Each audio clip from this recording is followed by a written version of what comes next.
বিলি ওরাল সলিউশনের প্রস্তুতকারক Beximco pharmaceutical limited. 7 মিলি এই বিলিতে রয়েছে বিলাস্টিনের একটি প্রিপারেশন, আর প্রতি 1 মিলিতে থাকে বিলাস্টিন 2.5 মিলিগ্রাম।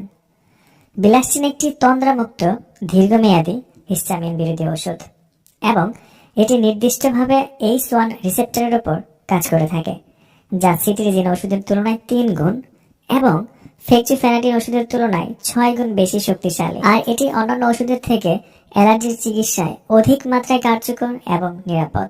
বিলি ওরাল সলিউশন যে রোগের ক্ষেত্রে সব থেকে বেশি কার্যকারিতা প্রদর্শন করে তা হচ্ছে অ্যালার্জিক রাইনাইটিস চিকিৎসাতে। অ্যালার্জিক রাইনাইটিসের লক্ষণগুলো যদি জানেন তাহলে ব্যাপারটি সহজে ক্লিয়ার হতে পারবেন। অ্যালার্জিক রাইনাইটিসের লক্ষণগুলো অনেকাংশেই সাধারণ সর্দি কাশির মতো। লক্ষণগুলোর মধ্যে রয়েছে অত্যাধিক মাত্রায় হাঁচি হতে পারে, নাকের ভেতর চুলকানি অনুভূত হবে অথবা নাক থেকে পানি পড়তে পারে। এছাড়া নাক বন্ধ হয়ে যাওয়া অথবা সর্দি হওয়ার মতো পরিস্থিতির সৃষ্টি কিন্তু হতে পারে। ছোটদের এই ধরনের অ্যালার্জিক রাইনাইটিস অসুখ থাকলে একজন ডক্টর এই বিলি ওরাল সলিউশনটি প্রেসক্রিপশন করতে পারেন। এছাড়া অ্যালার্জিক রাইনো কনজাংটিভাইটিস রোগের বিরুদ্ধেও এই বিলি সলিউশনটি দারুণ কাজ করে থাকে। যখন শিশুদের নাক এবং চোখ উভয় একসাথে অ্যালার্জি দ্বারা আক্রান্ত হয়, ফলে নাক দিয়ে অনবরত পানি পড়ে অথবা চোখ লাল হয়ে যেতে পারে